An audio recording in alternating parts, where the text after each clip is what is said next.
Welcome to the Game Break Now podcast, where tomorrow's NBA stars shine today. I'm your host, Cody Ramsey, and I'm here joined today with a very special guest, Kaur Tomann. You may have heard of Kaur as he broke out during the summer during his FIBA play in the Europe U18 tournament for his home country of Estonia, where he averaged 15.7 points per game and 6 rebounds while standing at 6'9". If you're a basketball fanatic like me, Kaur is a very intriguing prospect and should be on your radar as a name to watch in Europe this season, um, especially during NGT play, where he'll be playing for Stella Azzura Academy. Thank you for joining us today, Kaur. Thank you for having me for sure. Kaur, as we get to know you, tell me a little bit about your basketball journey and what really got you into the sport.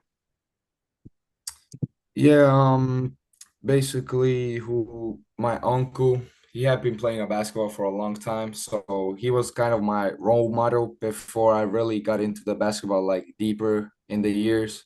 He was like the first, he was like who I looked up to all the time. He was the one who pushed me to basketball at some point. So I'll say that he's definitely the guy who I started basketball for, and I'm grateful for him for sure. At what age did you start playing basketball? I started at age 8, around that time. I liked it before, but I wasn't so sure about it. Tried some other sports before that, and then eventually I saw that I'm tall, so went over to basketball. That's usually how it happens. What other sports did you try playing before basketball really became your passion? I tried football because it's in Europe. We're in Europe, so we obviously love it. At the time it was Messi and Ronaldo, so of course because of them, I looked up to them, and also at that time Neymar. I looked up to them a lot, and I wanted to be a footballer at first sight, but because the height took over me, I couldn't really stay in that part. And then I also tried to judo at one point, and I did it for 2 years and realized that I'm getting too tall and a little bit stronger than the others at my age. So I saw that maybe I could have potential, but I think basketball will fit me better. Definitely. Um, Now talking about that, people usually have growth spurts and that's what kind of spurs it on. When did you finally commit to basketball and at what height? Because you're 6'9" now.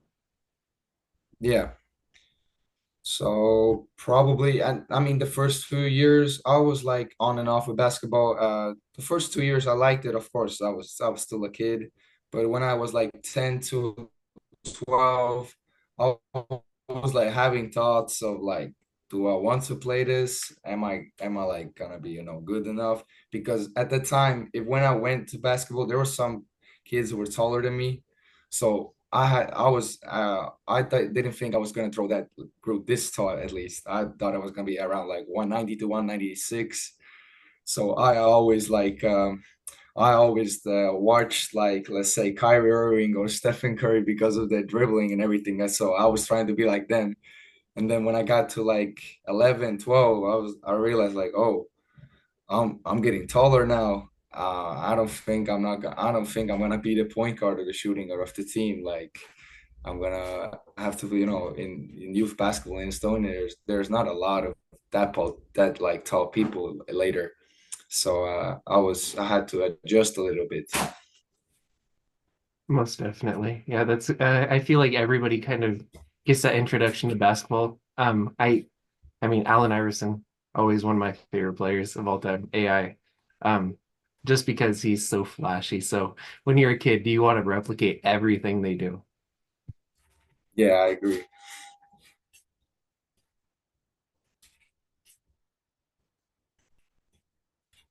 Transitioning from that,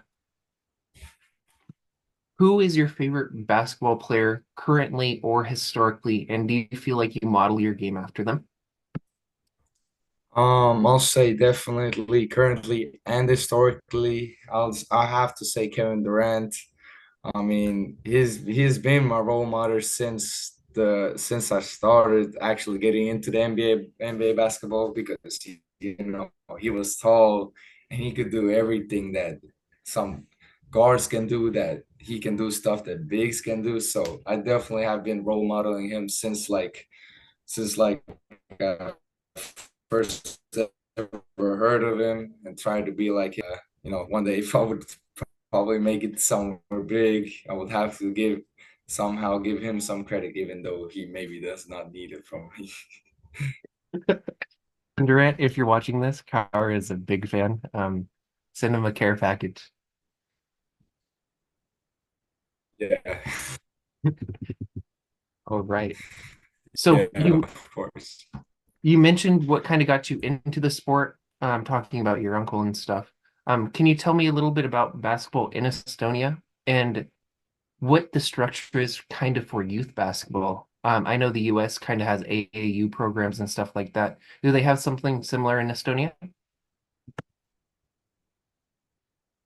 Time we starting from like May, so from late spring to summer. We usually play a lot of kids start to play 3x3 basketball. It's not like, AAU, but a lot of kids start playing that because it's also, tougher and they can play more physical there and they learn a lot from there actually. Even me, I played a lot 3x3 since I think like 12, 13. I started playing. We that one stretch here, I remember we basically won all the tournament except for two because we were just me as the tall guy, and then we had our backup point guard. Who was now actually the starting point guard for our national team. So it was just me and him going back and forth, and then we have two other great shooters. So we just dominated every game. I remember back in that time. That's amazing to hear. Yeah, 3-on-3 basketball is now an Olympic sport. So some of these smaller countries actually really can hone in because you don't have, you know, a bunch of the NBA guys coming over and trying to dominate, FIBA play and Olympic play. 3-on-3 is a little bit evener of a competition rank because it's only three of you guys. So that'll Yeah. be really interesting, the development of the smaller countries who really have young talent playing 3-on-3. Yeah, yeah, for sure. As you can see, Latvia is one of the top 3x3 teams, has been for a few years now. So, and they're a really small country like us. Not like really small, but still a small country compared to like France or something like that. So it's crazy. It's crazy to see how they're doing. Most definitely. Thank you for that insight. I had never thought of that. Um, how is the basketball culture in Estonia as a whole right now? If you were to kind of say, you know, looking at basketball, is it becoming one of the more up and coming sports, or has it established itself? You were talking about how football was kind of like the main priority sport. Do you see basketball kind of emerging as that secondary sport? I think I see it now for sure. Basketball has always been like one of the main sports, but I see it like becoming. I remember when I started, it was big, but not as big as it's now. At that time when I started, there were not that many people always going to like national team games. But now every time that there's basketball games, the tickets are all sold out by like 1, 2 days. So for sure, we're growing a lot. We're getting a lot of the young guys that are like 2008, 2009. I like there's some guys who definitely are a level who there's some guys who can definitely play at an EuroLeague level.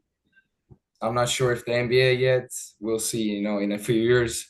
But EuroLeague, there's two, three guys for sure that could play, and That's even amazing. our age. So even our age. That's amazing to hear. You wouldn't have heard of that, even some short time ago. I mean, looking back historically, um, Lithuania kind of put everybody on the map in 92. And then ever since then it's been a boom in Europe. You see European Yeah, prospects coming over in bulk to the NBA because they are really showing that these countries are developing their youth. So it'll be interesting to see how Estonia fares in that. And I wish nothing but the best for you guys. That would be amazing to get somebody in the NBA from Estonia. Yeah, we have actually one player right now, but he's like always staying. He did last year. He was on a two-way on the Bulls. His name is Andrew Drell, and I'm not sure how he did. I see if he has signed with Portland already, but I heard that he's right now there somewhere. So I'm wishing the best for him, and to maybe get that real contract and not stay on the two-way. That'd be amazing to hear. Now, you were talking about um, some players coming over to the NBA, one that's actually currently in the NBA.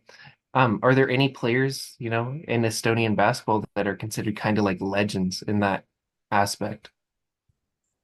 Yeah, for sure. We've only had before him one other NBA basketball player from Estonia, Martti Mürsep. I mean, he's definitely one of the legends of Estonia. Also, the national team, the point guard that we had, his dad is also like one of the well-known legends. Kurt Kullamäe, he's like a well-known that he's a well-known that he was a really good shooter and everything. And we have a lot of legends, if I'm being honest. Like by out like for us for sure, but I mean they were all good in their own level. So Yeah, most definitely. You kind of see that. I mean, that's why I kind of wanted to ask because, you know, we may not hear it in the US, but in Estonia, they're killing it. You know what I mean? And just bringing more global recognition to there's talent everywhere. And I think the world needs to kind of broaden their perspective on, you know, really evaluating talent from everywhere and not just kind of keyholing European countries into, they're just shooters. They're just big men. You know what I mean? Like there's some yeah, real yeah. talent out there. So looking at your performance at the U18 Europe tournament this last summer, it was amazing. As we mentioned your stats previously. Um, what was it like competing against, the best from other countries? And was it a step up for what you're used to? I'll say for sure the year before that, under 16, I mean it helped me kind of prepare how the teams are and some of the 2007s coming over from there to play under 19. So I kind of add an expectation for sure. Um, I'll say we definitely have one of the toughest groups. So against like Switzerland and Poland, they got to Switzerland has a guy who's going to George Washington. He was playing in Barcelona. So I mean, we definitely had some good like level type of play this year for sure. We had some really good people over in Division B, even though we're not even the Division A, and Division B had some good players this year for sure. Yeah, if you guys haven't checked out the FIBA U18 Division B in Europe this last summer, there's some really quality players coming out of smaller countries in Europe, that really impressed me with their stats. Um, Now, looking ahead to this upcoming season, you're heading to Rome. Um, did that opportunity arise after your FIBA performance, or was this something that you had planned? That was actually also I had already planned. I already have been playing here for a year. So after the under 16, I came here and worked for sure to get give myself like a new challenge and compete with some of the top guys in this club. And for sure, the first I remember the first few months were definitely tough for me. So you mentioned that you've been to the US before. Would the US be kind of an option that you would explore if recruitment kind of came your way? Yeah, for sure. I would love to go to college there at some point. And after, the under 18, I had some coaches from USA connect with my agent. not don't really know what level, but for sure at some D1 level. So if the option comes after high school, I will definitely love to make the move over to the States. Well, we would be more than happy to welcome you over to the US. Um, as a highly talented player, I'm sure you're, garnering more attention as people see your game. Can you kind of tell me a little bit more about kind of the recruitment process of a European player? Um, kind of how you got recruited to the academy that you're at currently. I mean, if you're seen as one of the better players out of let's say a small country, so like Estonia, Latvia, or Lithuania, you're usually if you want to make a move somewhere, you have to get an agent or you either somehow text the coaches and then your team coach would somehow help you there. So me, I got helped by my agent to get over here, try out. I of course went to try out also in Baskonia and Žalgiris, but for me, this seemed to like the best place to come to get some work in for sure and get better and exceed and get my game to the next level. That's perfect. I can definitely see you taking steps forward in that development. We hear in the US that European players get signed at like 9 years old and then just continue up that process and developing their game through a club the entire time.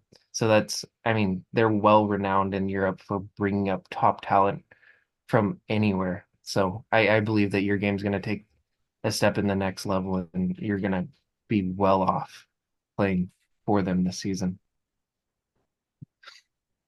Um, so at your age, you're likely still in school.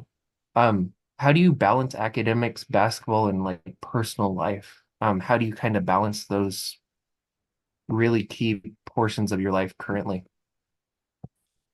So when the school usually starts, at the start it's gonna be a little bit difficult because you know I have to I'm doing like school through like a computer, so I'm not going like to attend the school here because here if I were to attend the school in Italy, I would have to stay longer and to finish the school. So when I came to it over to Italy, I had two choices to come over here or do it through a computer. So I chose the computer option, and I just have to take like 2 or 3 hours out of my day to find at least time at some point and do some, homeworks, tests. If homeworks, just have to send it to the teachers. If tests, just have to finish them in time. So that is actually easily more like easy to manage than like let's say to manage the basketball or the physical part here or just trying to have relax or something with friends. So because we do actually sometimes if we have individuals during the day also, so we will have to practice the team practice individual and sometimes 1 or 2 physicals in a day, so that's going to come up to around let's say 5 hours of practice in a day and then have to get some social life in there. It's difficult for sure, but I have been capable of doing it for almost a year now. So That's amazing. It's always interesting to see how student athletes balance their time and, actually have a life outside of basketball because there's so much commitment to the game. So even at your rate, finishing schoolwork, that's an extra amount of time. So you really can't have a life outside of basketball without it impeding on one of those. You know what I mean? yeah. So kind of looking, I like to ask this question because it kind of gives a sense of who you are as a person and what you would be doing if you weren't a basketball player.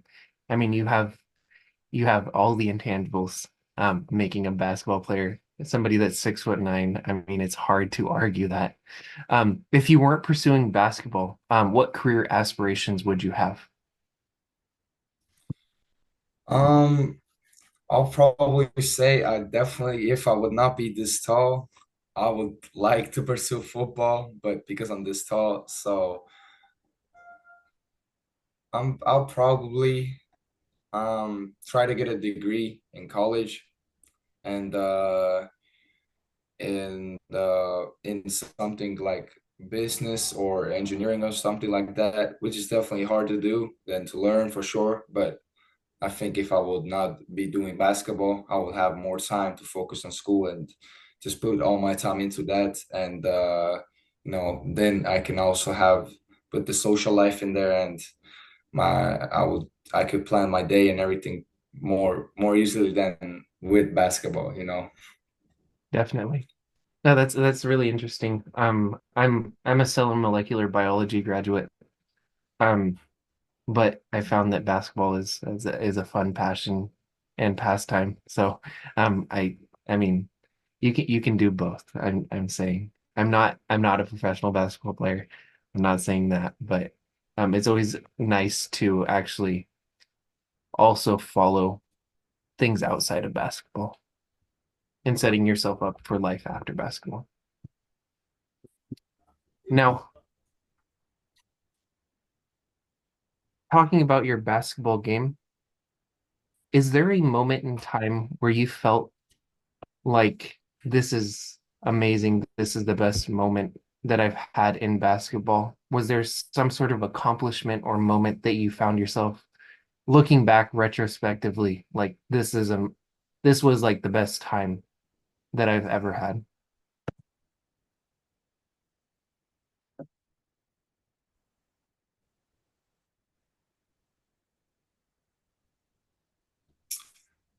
Yeah, for sure. I have a couple of those. A clump accomplished back when I was still playing in Estonia. I have like the three different ones, and it's all from the same season basically. We just one of them was when we won. There's this tournament called European Youth Basketball League, so in short, EYBL. Uh, we won the tournament, even though we were not favored to win it, but because the talent that we had on the team, like it was too much for the other teams. And by the end, we had won the tournament. And I remember it was just a crazy feeling winning that. And then another one was winning winning the under 16 in Estonia. Meanwhile, being down at halftime by about 20 points and then coming back and winning and grabbed about, I think, 17 rebounds. So it was just another great moment. It was my last game in Estonia with the team. While probably for the rest of my career, it was just off the basketball playing youth career in Estonia. That's amazing. No, those are great stories to hear. Usually looking back retrospectively, it's like, oh, that's a great moment for me. You kind of don't feel it in the moment, but la those lasting impressions are always great to look back upon. Um, Now looking at your basketball game, and I mean, you're a 6'9" guy, um, big, can shoot. I mean, you're killing it out here. What do you feel like is your greatest strength on the basketball court? I'll say probably my finishing ability, and also at the same time, I'll say people see me as a kind of like they see me as a shooter, but I know that I'm more actually I can like shoot.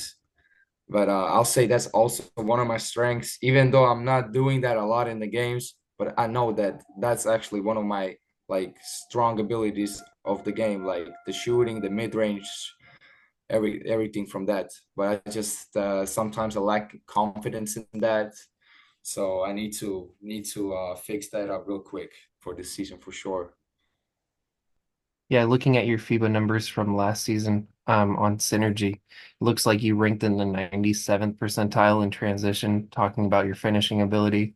And then in post-ups, you ranked in the 87th percentile. So you have layers to your game, which I'm sure you'll be able to translate in and showcase this coming season. Now, looking at your game as well, there's always two parts to this question. What do you feel like you need to work on or needs improvement, and how are you doing that?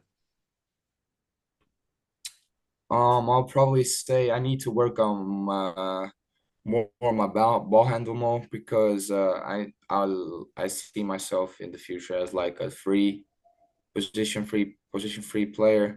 So, or in order to play there, you have to be able to, at some point be with the ball. Maybe you never know. So definitely improve more with the ball, and also